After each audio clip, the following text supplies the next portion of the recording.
Good evening friends, मैं इंदू लच classes के यूट्यूब चैनल पे आप सभी का एक बार पुनः हार्दिक स्वागत एवं अभिनंदन करता हूं। और मैं आज फिर अपनी करंट बम की क्लास को लेकर के आप सभी के सामने उपस्थित हुआ हूं 15 बेहतरीन प्रश्नों के साथ। और इसकी शुरुआत हमेशा की तरह एक अच्छे विचार से होगी। तो आज का सुविचार क्या है?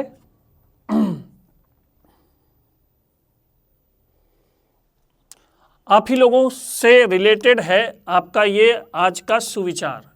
क्या कह रहा है? असफलता आपको अपनी गलती सुधारने और वापस दोगुनी ताकत से सफल होने के लिए प्रेरित करती है।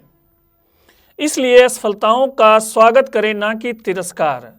ठीक, देखिए इसमें बहुत बड़ी बात कही गई है कि यदि आपको असफलता मिलती है तो आपको खटाक से अपनी गलती का एहसास होगा। और इस दुनिया में ऐसा कोई भी व्यक्ति नहीं है जो गलतियां ना करता हो।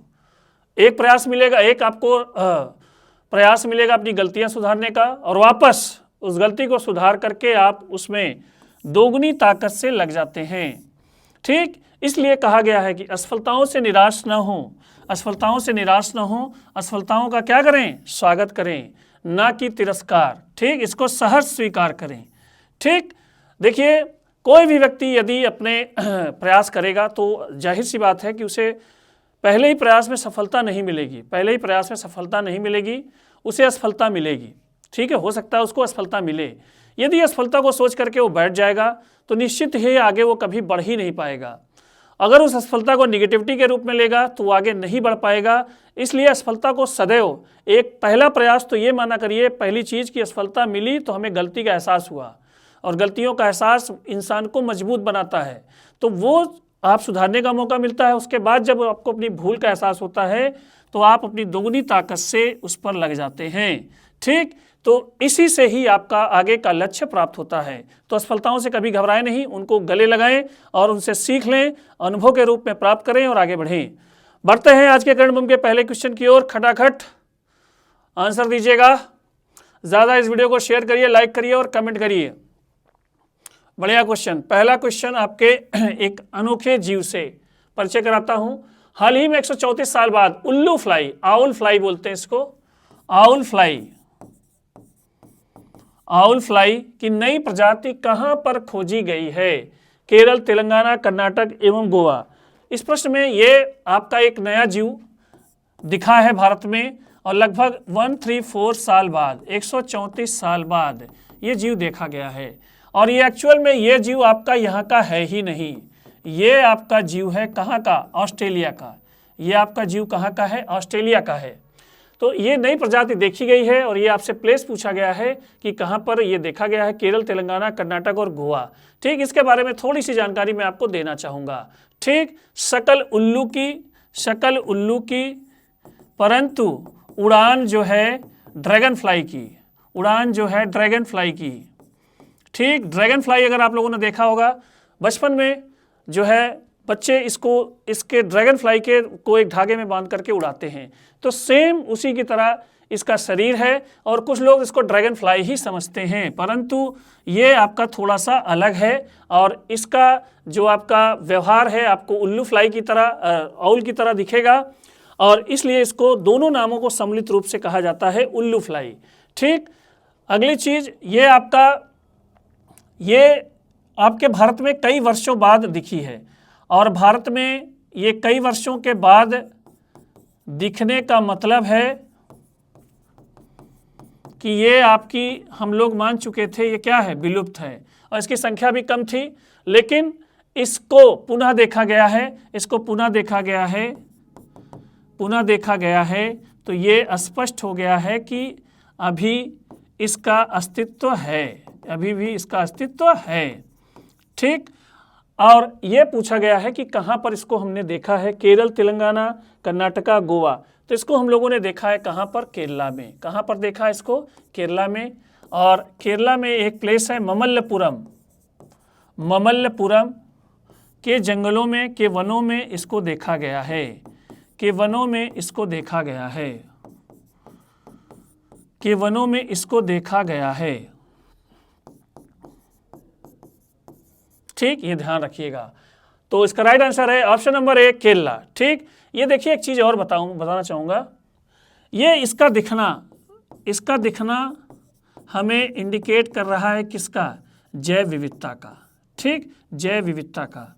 देखिए, भारत हो या पूरे वर्ल्ड में ऐसे प्लेसेस जहाँ पर बहुत ही कम संख्या में उपस्थित, जिनकी संख्या पूरे विश्व में कम हो, अगर वो चीज़ें दिखती हैं तो इसका मतलब है कि वहाँ का एनवायरनमेंट, वहाँ का इकोसिस्टम, वहाँ का पर्यावरण संतुलन, वो सारी चीज़ें बैलेंस हैं और ये वहाँ पर इंडिकेट करती हैं आपका जैव विविधता को। ठीक, तो आपको मैं बताना ये भी चाहूँगा कि केरला से लेकर के और आप कह सकते हैं महाराष्ट्र क्या गुजरात तक, महाराष्ट्र ही मान के चलते हैं, महाराष्ट्र जिस पर्वतमाला का विस्तार है पश्चिमी घाट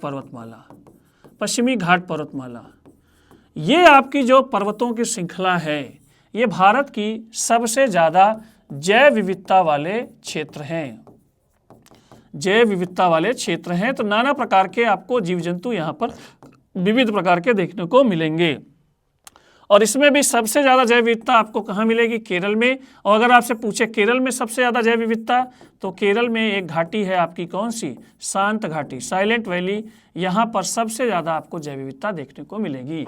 तो उल्लू फ्लाई की नई खोज आपकी केरल राज्य में देखी गई है। ठीक, बढ़ते हैं अगले क्वेश्चन की ओर। क्वेश्चन नंबर 2, बढ़िया क्वेश्चन। हाल ही में नालसा के एग्जीक्यूटिव चेयरमैन पद पर किसे नियुक्त किया गया है? ठीक, नालसा ये है क्या? अच्छा, नाम क्या है? विक्रमनाथ, सुनील पालीवाल, सूर्यकांत, बी शिव कुमार। नालसा यदि बात करें तो national legal service authority of India. ठीक, इसकी हिंदी क्या होगी? इसकी हिंदी है राष्ट्रीय विधिक सेवा प्राधिकरण, राष्ट्रीय विधिक सेवा प्राधिकरण। ठीक, इसका काम क्या है? इसका काम क्या है? विधिक सेवा प्रदान करना। विधिक सेवा, जिसको विधिक सेवा मतलब है कानूनी सेवा प्रदान करना, कानूनी सेवा प्रदान करना। ठीक, इसका कार्य है। ठीक, अब इससे रिलेटेड और भी कुछ बात करेंगे, तब तक आप लोग आंसर देते रहिएगा, आप लोग खटाखट आंसर भेजते रहिएगा। इसका गठन जो हुआ था वर्ष 1995 में हुआ था। ठीक, इसके जो अध्यक्ष होते हैं वो सुप्रीम कोर्ट के वरिष्ठ न्यायाधीश होते हैं। सुप्रीम कोर्ट के वरिष्ठ न्यायाधीश होते हैं। ठीक, तो पूरे भारत में विधिक सेवा को सरल, सहज, सुलभ बनाना इस प्राधिकरण का उद्देश्य है और इसको कहा जाता है नालसा। और इसके जो एग्जीक्यूटिव चेयरमैन आपके चुने गए हैं, इनमें से आपके कौन है? विक्रमनाथ, सुनील पालीवाल, सूर्यकांत, बी शिव कुमार। तो इसका राइट आंसर है ऑप्शन नंबर ए, विक्रमनाथ। इनको जो है नालसा का चेयरमैन नियुक्त किया गया है। ठीक, बढ़ते हैं अगले क्वेश्चन की ओर, खटाखट आंसर देते रहिएगा।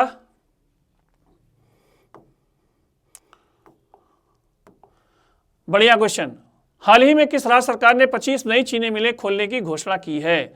हरियाणा, बिहार, उत्तर प्रदेश, इनमें से कोई नहीं। ठीक, 25 नई चीनी मिलें, ठीक, नई चीनी मिलें खोलने जा रहा है सरकार। हरियाणा, बिहार, उत्तर प्रदेश, इनमें से कोई नहीं। ठीक, यूपी के पास ऑलरेडी इतनी चीनी मिलें हैं कि उसका जो है ये उत्तर नहीं हो सकता है। हरियाणा राज्य आपका गन्ना के उत्पादन में थोड़ा सा पीछे है। ठीक, तो इसका राइट आंसर है ऑप्शन नंबर बी, बिहार। ठीक, बिहार की नीतीश कुमार सरकार जो है गन्ना उत्पादन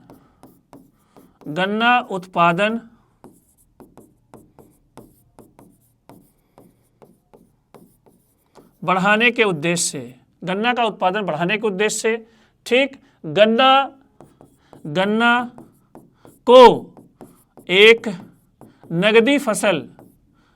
नगदी फसल बिहार में स्थापित करने के उद्देश्य से, नगदी फसल बिहार में स्थापित करने के उद्देश्य से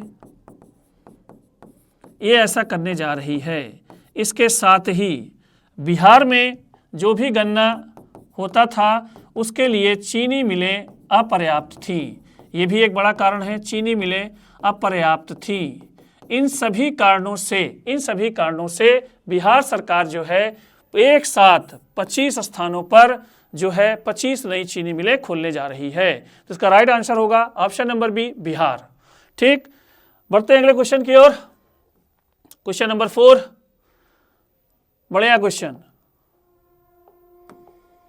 ठीक, एक अनोखी घटना हुई है और उसने काफी डिस्टर्ब भी कर दिया है। हाल ही में कहां पर स्थित हेली गुब्बी ज्वालामुखी फटा है?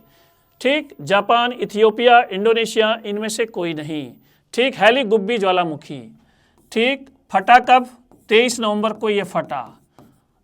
ठीक, और लगभग 12,000 साल बाद ये फटा। कितने साल बाद? 12,000 साल बाद। ठीक, और कई लोग इसको जो है मृत ज्वालामुखी मान चुके थे। ठीक, और इसका देखिए, इसका इतना तेज धमाका था कि 15 किलोमीटर ऊंचाई तक, 15 किलोमीटर ऊंचाई तक जो है धूल धुआं भर गया। ठीक, धूल धुआं भर गया, और ये धूल धुआं भर गया जिससे भारत तक लोग डिस्टर्ब हो गए। क्यों? क्योंकि ये अफ्रीका का देश है और वहाँ से आने वाली उड़ानें जो आ रही थी कहाँ पर? भारत, या उस क्षेत्र से आने वाली सभी प्रकार की उड़ानों को जो भारत आ रही थी उसको भारत सरकार को क्या करना पड़ा? बंद करना पड़ा। इतना ज़्यादा धूल और धुआं का गुबार है। ठीक, और इसका जो लावा है, इसका जो आपका इससे निकलने वाले जो है पदार्थ जो है लगभग 5 से 6 किलोमीटर में धीरे धीरे करके फैल रहे हैं, और हानिकारक इसमें कई सारे ऐसे तत्व हैं जो वहाँ के जनजीवन को प्रभावित करेंगे। तो इसका जो राइट आंसर है वो है आपका, देश कौन सा है? वो है आपका कौन सा? इथियोपिया। इसका राइट आंसर है इथियोपिया, अफ्रीकन कंट्री है, और यहीं पर जो है 23 नवंबर को 12,000 साल बाद जो है हेली गुब्बी नामक ज्वालामुखी फटा है। ठीक, बढ़ते अगले क्वेश्चन की ओर। क्वेश्चन नंबर 5, हाल ही में किस राज्य में बस्तर ओलंपिक का आयोजन किया जा रहा है? छत्तीसगढ़, मध्य प्रदेश, बिहार, इनमें से कोई नहीं। अगर कोई भी व्यक्ति इस स्थान को जानता होगा कहाँ पर है तो आपको इसके उत्तर को देने में दिक्कत नहीं होगी। बस्तर भारत का सर्वाधिक टिन उत्पादक क्षेत्र, भारत का सर्वाधिक टिन उत्पादक क्षेत्र। एक चीज यह ध्यान रखिएगा, भारत का नक्सलवाद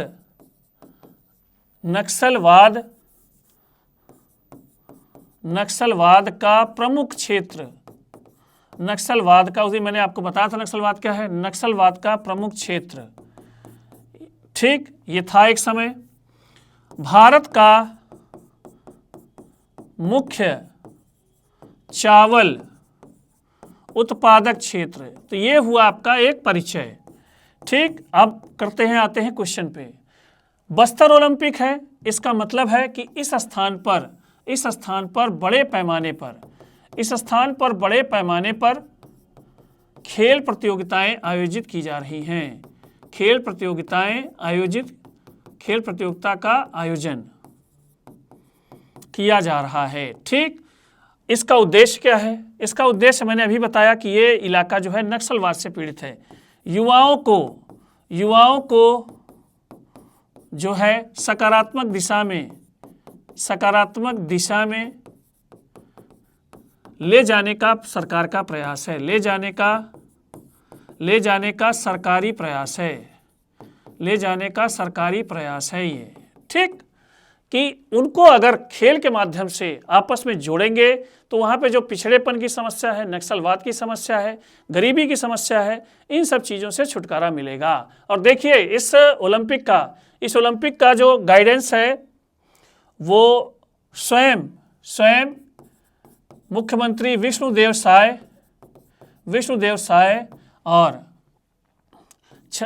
अच्छा मैंने उत्तर बता दिया। इसका राइट आंसर होगा ऑप्शन नंबर ए, छत्तीसगढ़। ठीक, छत्तीसगढ़ गृह दोनों मिल करके जो है इस प्रतियोगिता को जो है करा रहे हैं। और ये प्रतियोगिता आपकी अक्टूबर से लेकर के नवंबर क्या दिसंबर तक चलेगी। और ये जो इसका जो लास्ट फाइनल चरण है वो आपका 24 नवंबर से स्टार्ट होगा। 24 नवंबर से स्टार्ट हुआ है, ठीक। अंतिम चरण 24 नवंबर से इसका अंतिम चरण प्रारंभ हुआ है, ठीक। अब मैं इसकी बात थोड़ा सा और करूंगा। इसमें देखिए, ये देखिए युवाओं में जोश देखिए। बस्तर जो संभाग है, एक आप मंडल समझ सकते हैं, बस्तर संभाग है। और बस्तर संभाग में लगभग कितने जिले हैं? 7 जिले हैं। और इन 7 जिलों से युवाओं का उत्साह देखिए। 4 लाख, लगभग 4 लाख युवाओं ने इस ओलंपिक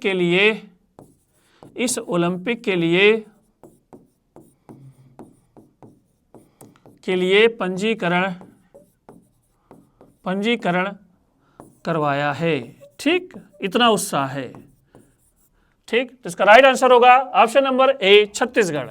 छत्तीसगढ़ के बस्तर संभाग में बस्तर ओलंपिक का आयोजन किया जा रहा है। बढ़ते हैं अगले क्वेश्चन की ओर। क्वेश्चन नंबर 6, बढ़िया क्वेश्चन। स्कूल सिनेमा अंतर्राष्ट्रीय फिल्म महोत्सव 2025 का उद्घाटन समारोह कहाँ आयोजित किया गया था? ठीक, मुंबई, बेंगलुरु, चेन्नई, हैदराबाद। अभी ये चल रहा है, ठीक। इसमें है क्या, पहले तो ये समझिए। इसमें चारों में से राइट ऑप्शन आपको ढूंढना है। फिल्मों से रिलेटेड सवाल है, बच्चों से रिलेटेड सवाल है। तो इसमें देखिए स्कूल सिनेमा अंतर्राष्ट्रीय फिल्म महोत्सव, ऐसा तो कोई सिनेमा होता ही नहीं है। तो इसमें क्या होगा, इसमें इस आयोजन में, इस महोत्सव के प्रमुख बिंदु क्या है? पहली बात, यह महोत्सव 14 नवंबर बाल दिवस से 14 नवंबर बाल दिवस से 30 नवंबर तक ये चलेगा। 30 नवंबर तक चलेगा, ठीक। आपका लगभग एक पखवाड़ा। अब इस महोत्सव में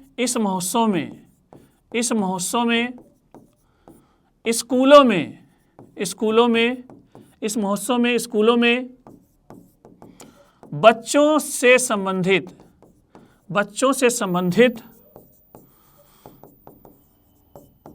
प्रेरणादायक फिल्मों को दिखाया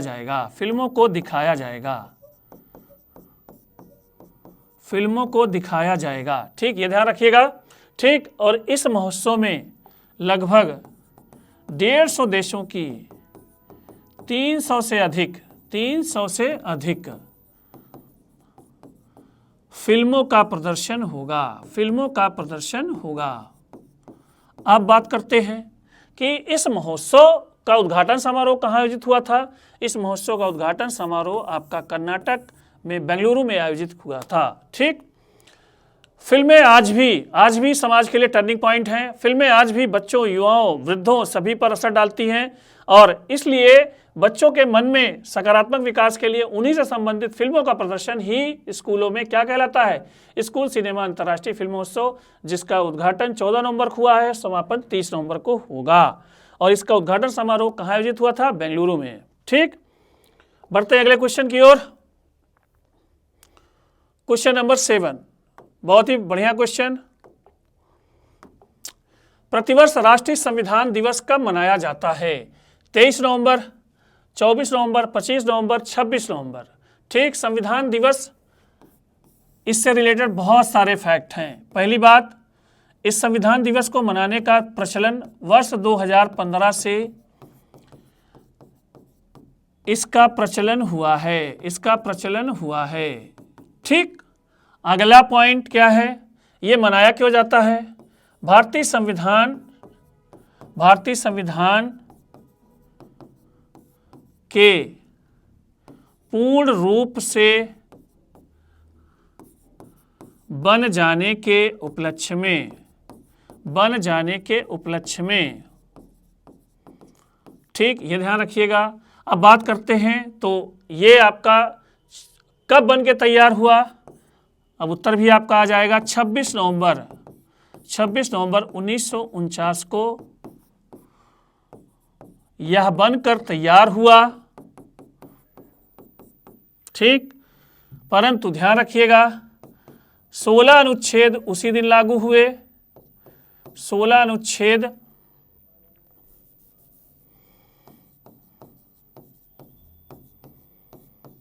उसी दिन लागू, बाकी अनुच्छेद आपके कब लागू हुए, ध्यान रखिएगा 26 जनवरी 1950, 26 जनवरी 1950 को सारे अनुच्छेद पूर्ण रूप से लागू हुए। और इस दिन को हम लोग क्या मनाते हैं, गणतंत्र दिवस। इस दिन को हम लोग क्या मनाते हैं, गणतंत्र दिवस के रूप में मनाते हैं, ठीक। अब और फैक्ट्स क्या हैं, इस दिवस को मनाने का पिछला अच्छा मैंने बता दिया, वर्ष 2015 में प्रारंभ हुआ था, ठीक। हम सभी को यह ध्यान होना चाहिए कि हमारे संविधान सभा का गठन कैबिनेट मिशन की संस्तुतियों के आधार पर हुआ था, ठीक।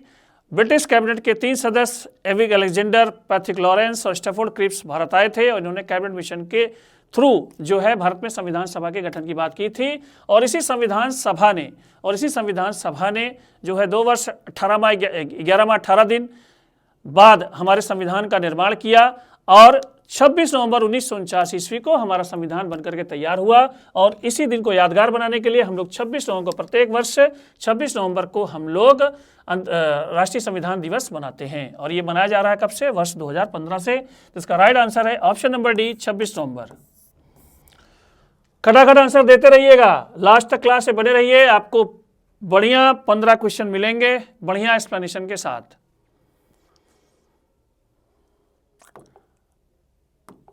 बढ़िया क्वेश्चन, इंडेक्स से रिलेटेड। हाल ही में global commitment to development index 2025 में भारत को कौन सा स्थान मिला है, 34वां, 35वां, 36वां, 37वां।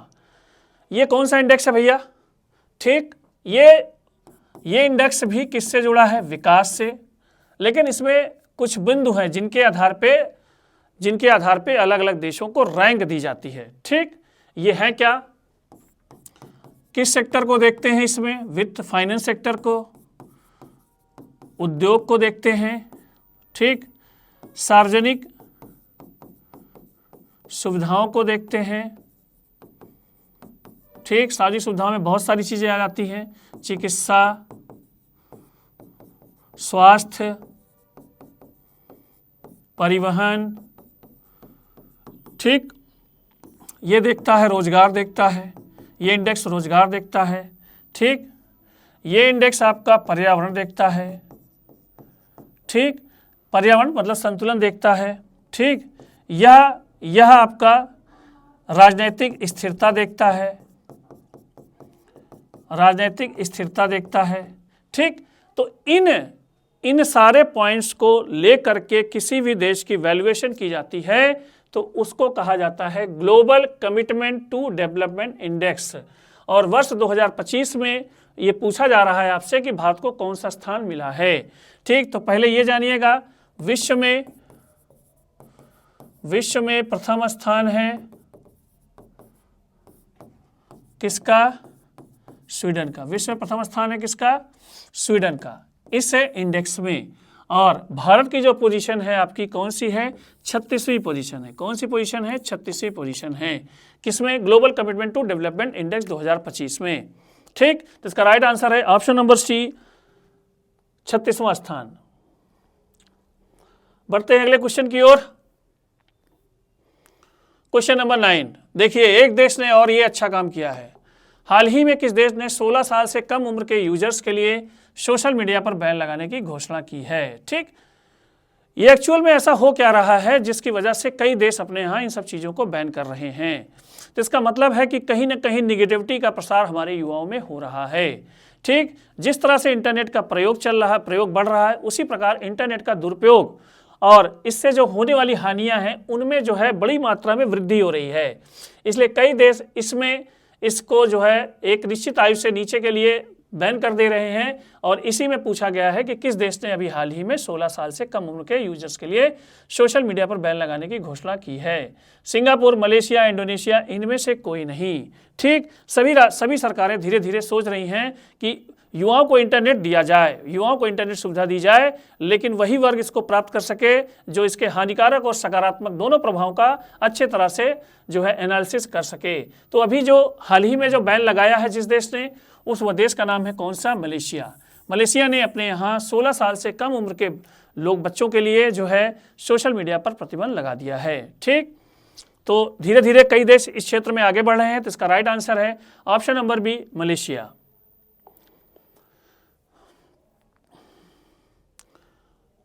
क्वेश्चन नंबर 10, हाल ही में किसने लोकनायक फाउंडेशन साहित्य पुरस्कार 2025 जीता है?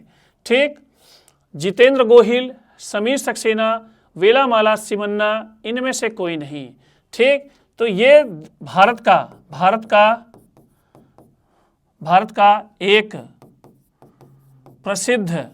का एक प्रसिद्ध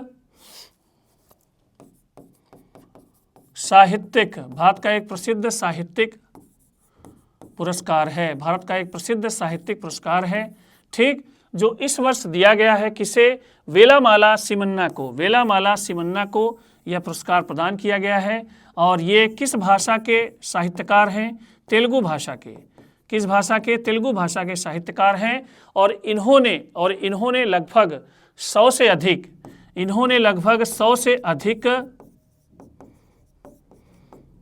किताबों को लिखा है, 100 से अधिक किताबों को लिखा है। ठीक, तो इनको इस वर्ष का लोकनायक फाउंडेशन साहित्य पुरस्कार 2025 प्रदान किया गया है। तो इसका राइट आंसर है ऑप्शन नंबर सी, वेलामाला सिमन्ना। भाषा कौन सी? तेलुगु भाषा। ठीक, बढ़ते हैं अगले क्वेश्चन की ओर। खटाखट आंसर देते रहिएगा, जितना हो सके इस वीडियो को शेयर करिए, लाइक करिए और कमेंट करिए। और जिन लोगों ने अभी भी हमारे लक्ष्य क्लासेस के यूट्यूब चैनल को नहीं सब्सक्राइब किया है वो कर लें, और जिन्होंने अभी भी हमारे टेलीग्राम चैनल को नहीं ज्वाइन किया था वो ज्वाइन कर लें। मैं पिछले 2-3 दिनों से पीपीटी डालना भूल जाता था, तो मैंने आज सुबह ही आपको सभी को भेजा है। अच्छे से उसको आप लर्न करिए और एक प्रॉपर नोट्स बनाइए। हाल ही में महिलाओं के खिलाफ हिंसा उन्मूलन के लिए अंतर्राष्ट्रीय दिवस कब मनाया गया है? ठीक, 23 नवंबर, 25 नवंबर, 24 नवंबर, इनमें से कोई नहीं। ठीक, बढ़िया क्वेश्चन।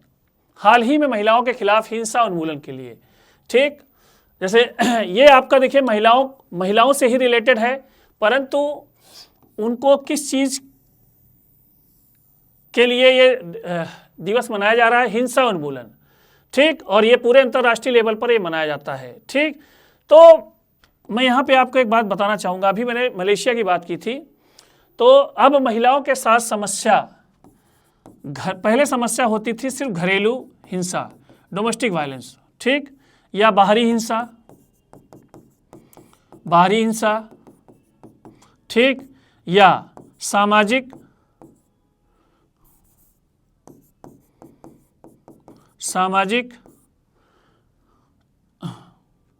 तिरस्कार। ठीक, और सबसे बड़ी समस्या थी लिंग भेद, मतलब बेटे और बेटियों में फर्क करना। अब इसमें एक बड़ी समस्या का प्रवेश हो चुका है। ठीक, और वो आपकी हिंसा है, आपकी कौन सी? साइबर हिंसा। कौन सी हिंसा? साइबर हिंसा। तो इस बार जो मनाया गया आपका जो है वो बेसिकली किस हिंसा के प्रति जागरूकता फैलाना उद्देश्य था? साइबर हिंसा।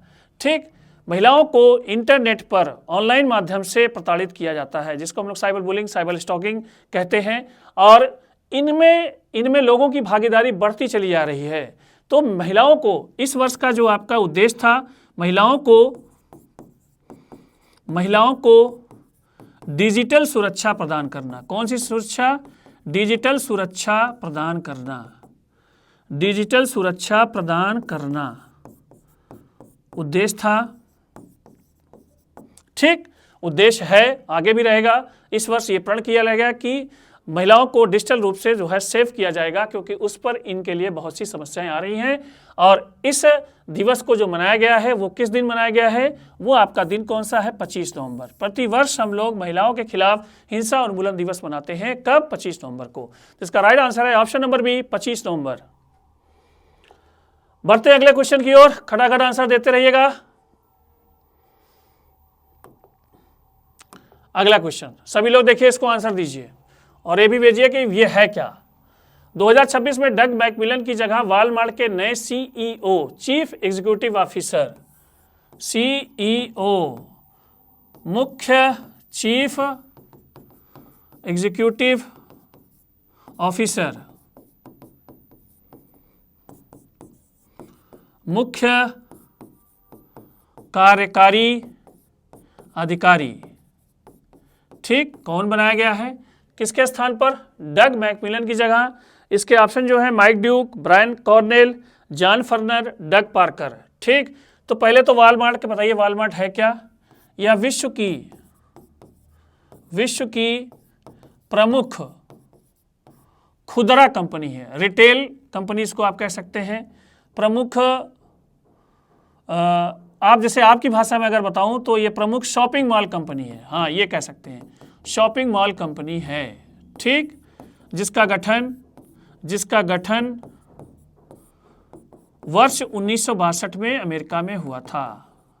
ठीक, वर्ष 1962 में अमेरिका में हुआ था। जैसे हम लोग के यहाँ शॉपिंग मॉल है, उसी तरह अमेरिका, उत्तरी अमेरिका, दक्षिणी अमेरिका, यूरोप में इस कंपनी के बहुत बड़े बड़े शोरूम हैं जो हर प्रकार के प्रोडक्ट्स को सेल करती है। ठीक, पूरे विश्व में इसकी चेन है, विश्व की प्रतिष्ठित कंपनी है। और सबसे बड़ी बात, प्रतिष्ठित खुदरा स्टोर, अगर शॉपिंग मॉल कोई प्रतिष्ठित वर्ल्ड में माना जाता है तो वो आपका कौन सा है, वॉलमार्ट।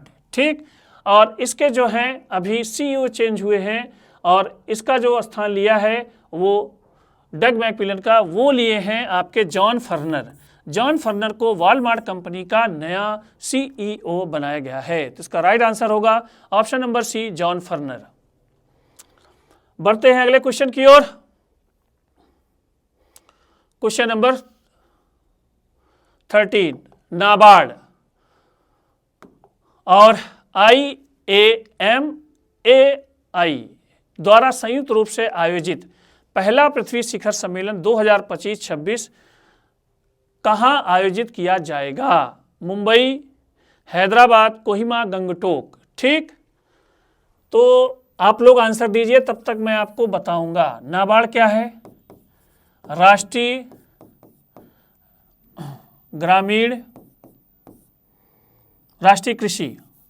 कृषि एवं ग्रामीण विकास बैंक। ठीक, राष्ट्रीय कृषि एवं ग्रामीण विकास बैंक, राष्ट्रीय कृषि एवं ग्रामीण विकास बैंक। ठीक, इसको इंग्लिश में कहते हैं national agriculture and rural development, national agriculture and rural development, national agriculture and rural development bank. ठीक, ये हुआ इसका फुल फॉर्म, नाबार्ड। अब आते हैं IAMAI, इंटरनेशनल, इंटरनेट है, इंटरनेट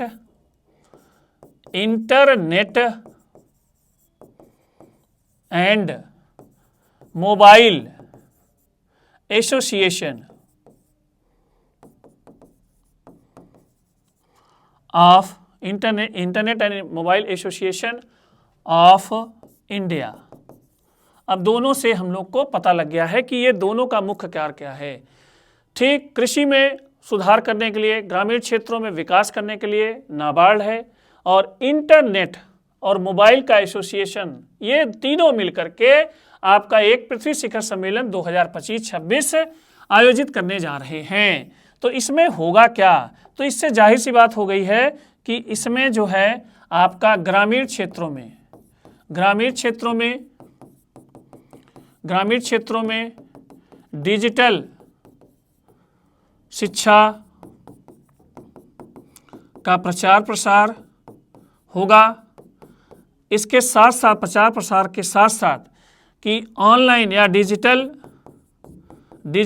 माध्यम से ग्रामीण क्षेत्र की अर्थव्यवस्था को सुधारने का प्रयत्न किया जाएगा। ठीक, इन उद्देश्यों को लेकर इन उद्देश्यों को लेकर के हैदराबाद में पृथ्वी शिखर सम्मेलन 2025-26 का आयोजन किया जाएगा। तो इसका राइट आंसर है ऑप्शन नंबर बी, हैदराबाद। बढ़ते हैं अगले क्वेश्चन की ओर। क्वेश्चन नंबर 14, खटाखट आंसर देते रहिएगा। बस 2 क्वेश्चन, लास्ट तक क्लास में बने रहिए, ज़्यादा इस वीडियो को शेयर भी करते रहिए, कमेंट करते रहिए। हाल ही में किसे T20 वर्ल्ड कप 2026 का ब्रांड एम्बेसडर बनाया गया है? ठीक, राहुल द्रविड़, रोहित शर्मा, महेंद्र सिंह धोनी, इनमें से कोई नहीं। मैंने आपको बताया था ब्रांड एम्बेसडर के बारे में। यदि किसी भी व्यक्ति को, किसी भी प्रसिद्ध हस्ती को अगर ब्रांड एम्बेसडर बनाया जाता है तो वह व्यक्ति उस खेल प्रतियोगिता का या उस कंपनी का या उस किसी भी प्रोग्राम का वो प्रचार प्रसार करता है। ठीक, तो यही पूछा गया है कि T20 वर्ल्ड कप 2026 में किसे हमने ब्रांड एम्बेसडर बनाया है। तो ये पहले इस प्रतियोगिता के बारे में आपको बता दूं कि ये प्रतियोगिता 7 फरवरी से 8 मार्च 2026 तक भारत एवं श्रीलंका में आयोजित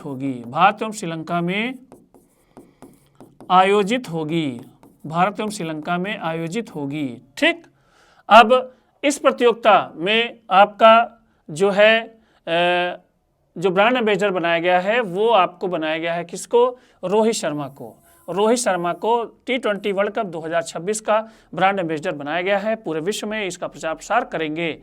और आपको पता होगा कि गत विजेता आपके कौन हैं? गत विजेता आपका कौन सा देश है? भारत का। अब अगले साल देखिए कौन इस प्रतियोगिता को जीतता है। तो इसका राइट आंसर होगा option number B, Rohit Sharma, T20 world cup 2026 के ब्रांड एम्बेसडर। आज का लास्ट क्वेश्चन, करंट बम का 15वां क्वेश्चन, ग्लोबल मीथेन एनवायरमेंट से रिलेटेड बहुत ही सुंदर question. Global methane status report 2025 के अनुसार भारत वैश्विक स्तर पर कौन सा मीथेन उत्सर्जक देश बना है? पहला, दूसरा, तीसरा, चौथा। ठीक, कौन सी गैस पूछी जा रही है उत्सर्जन में? मीथेन। ठीक, मीथेन को क्यों हम लोग काउंट कर रहे हैं? ये भी एक आपकी ग्रीन हाउस गैस है। ग्रीन हाउस गैस कौन सी गैस होती है जो किस चीज़ के लिए जिम्मेदार होती है? मैंने कई बार इस पर चर्चा की है, ग्लोबल वार्मिंग के लिए। ठीक, ये ध्यान दीजिएगा। तो पकड़ में आ गई होगी चीज़ कि अगर मीथेन का उत्सर्जन ज़्यादा तो ग्लोबल वार्मिंग में ज़्यादा हिस्सेदारी। अब बढ़ते हैं, मीथेन निकलती कहाँ से? पराली से। ठीक, जिसे हम लोग धान के खेत से धान का बचा हुआ भाग, इसको जलाने से बचा हुआ भाग। ठीक, और कहाँ से निकलती है? धान के खेत से निकलती है। और कहाँ से निकलती है? कोयले की खदान से निकलती है ये गैस। ठीक, और कहाँ से निकलती है? ये निकलती है पशुओं के जुगाली करने से। ओवरऑल कहानी ये है कि जैविक चीज़ों से ये सारी चीज़ें कार्बनिक चीज़ों से निकलने वाली गैस है। ठीक, इसमें किसी भी प्रकार का जो है प्रदूषण मानव के द्वारा नहीं किया जाता। ये सारी चीज़ें अगर इसको आप छोड़ दिया जाए, कोयले को हटा दिया जाए, तो ये सारी मानव के लिए यूज होती हैं, जानवर भी यूज होते हैं मानव के लिए। तो इससे आपकी ग्लोबल वार्मिंग बढ़ेगी। अब आते हैं क्वेश्चन पे। तो भारत की पोजीशन में पूछी जा रही है कि किस पोजीशन पे है। तो पहला, दूसरा, तीसरा। पहले पे आपका दुनिया को जो ग्लोबल वार्मिंग के बारे में बताता है वो देश है आपका कौन सा? USA। दूसरे पे ठीक चीन है। और भारत किस स्थान पर है? तीसरे स्थान पर। तो इसका राइट आंसर होगा ऑप्शन नंबर सी, तीसरा। भारत तीसरे स्थान पर है। ठीक, तो इस गैस का उत्सर्जन कम होगा तो ग्लोबल वार्मिंग भी कम होगी। ठीक है, कार्बन डाइऑक्साइड के साथ ये प्रमुख जो है ग्लोबल वार्मिंग गैस है, ग्रीन हाउस गैस है। तो फ्रेंड्स, ये थे आज के 15 क्वेश्चन। ये आपको क्वेश्चन कैसे लगे जरूर शेयर करिएगा। ज़्यादा इस वीडियो को शेयर करिए, लाइक करिए और कमेंट करिए। आज के लिए इतना ही, धन्यवाद।